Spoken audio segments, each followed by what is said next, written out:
تقریر کے لیے میں دعوت دیتا ہوں مدرسے کے طالب علم ظہیر احمد عربی چہاروں کو، وہ آئیں اور اردو میں تقریر پیش کریں۔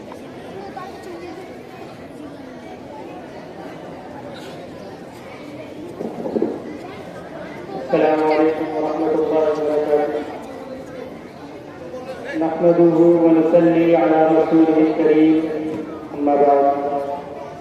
محکوم کا دل مردہ اور شردہ اور ممید، آزاد کا دل زندہ و پرسور سربراہ۔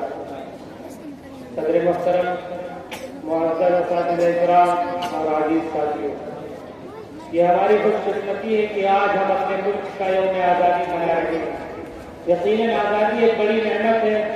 اور اس کی اہمیت کا صحیح اندازہ انہی کو ہو سکتا ہے جو کبھی غلام رہ چکے ہیں یا آزادی کی زندگی کو کھو چکے ہیں۔ لیکن آزادی کی نعمت کا صحیح لطف اسی وقت اٹھایا جا سکتا ہے جب وہ مقاصد بھی پورے ہو رہے ہوں جو ملک کی فلاح و بہبود کے واسطے لائحہ عمل کے طور پر متعین کیے گئے۔ کیونکہ اگر کہیں پر ایسا ہو رہا ہو کہ آزادی کے اغراض و مقاصد کو پسے پشت ڈال کر آزادی کا دن منایا جا رہا ہو اور اس کی آمد پر خوشی و مسرت کیف و سرور کا اہتمام کیا جا رہا ہو تو ہم وجہ طور سے یہ کہہ سکتے ہیں، بلکہ کہیں گے کہ یہ خوشی ادھوری ہے اور یہ مسرت ناتمام۔ محترم حضرات، یوم آزادی ہمارے نزدیک کئی پہلوؤں کا حامل ہے جن پر گفتگو کرنا اس مختصر سے وقت میں نہایت ہی مشکل ہے۔ البتہ آج 15 اگست یعنی یوم آزادی کے موقع پر بہتر ہے کہ ہم بحیثیت ایک ہندوستانی مسلمان ہونے کے ایک سب سے اہم پہلو پر گفتگو کریں۔ عزیز ساتھیوں، مذہب اسلام کے نزدیک ہر انسان اصلاً آزاد ہوتا ہے،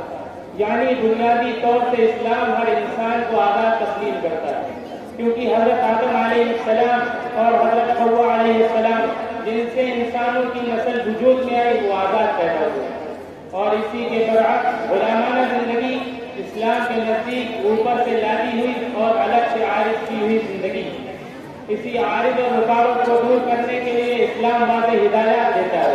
اسلام یہ ترغیب دیتا ہے کہ تم میں سے جن کے پاس غلام ہے وہ اپنے غلاموں کو آزاد کرو، اور اس حکم پر عمل کرنے والا اسلامی تعلیمات کے مطابق اللہ تعالیٰ کے یہاں اجر و ثواب کا مستحق قرار کرتا ہے۔ اسلام غلاموں اور لونڈیوں کے ساتھ اچھا سلوک کرنے اور ان کے حقوق کو ادا کرنے کی تلقین کرتا ہے۔ اس کے علاوہ اسلام غلامی کی زندگی گزارنے والوں کو آزادی کی دولت سے کس طرح نوازتا ہے، اس کا اندازہ اس بات سے بھی لگتا ہے کہ کفارے میں فرقہ و روزے کا ہو یا ایلا کا یا قتل خطا کا یا پھر کسی بھی اور چیز کے نتیجے میں کفارہ لازم آ رہا ہو، غرض یہ کہ زمین میں کسی نہ کسی حد پر پہنچ کر غلاموں اور بانیوں کو آزاد کرنے کا مرحلہ ضرور آتا ہے۔ اسلام نے انسانی زندگی کو آزادی کی نعمت سے مالا مال کرنے پر جس قدر اہمیت دی ہے اور کیا کیا تعلیمات پیش کی ہے، اس کا پورا اندازہ لگانے کے لیے اسلامی تعلیمات کا بہت مطالعہ کرنے کی ضرورت ہے۔ سامعین اکرام، یوم آزادی کا ایک خاص پہلو جو مسلمانوں سے متعلق ہے وہ یہ ہے کہ ہندوستان کو غلامانہ زندگی سے نکال کر آزادی کی زندگی عطا کرنے میں ہندوستان کے مسلمانوں کا کیا رول ہے، انہوں نے اس سلسلے میں کیا کارنامے انجام دیے، آزادی وطن کی خاطر انہوں نے کیا کیا خدمات انجام دی، کن کن مسائل اور پریشانیوں کو برداشت کیا اور عروج آزادی کی بنا بندی کی۔ سامعین اکرام، آزادی ہند کی جنگ میں مسلمانوں کی خدمات کے متعلق یہ بات بلا جھجک کہی جا سکتی ہے کہ ہندوستان کی آزادی کی تحریک میں ہندوستان کے مسلمانوں نے بڑا سرگرم حصہ لیا، بہت سے قربانیاں کی، جان و مال ہر طرح سے تج دے کر ملک کو آزاد کرانے کے لیے تن من دھن لگا،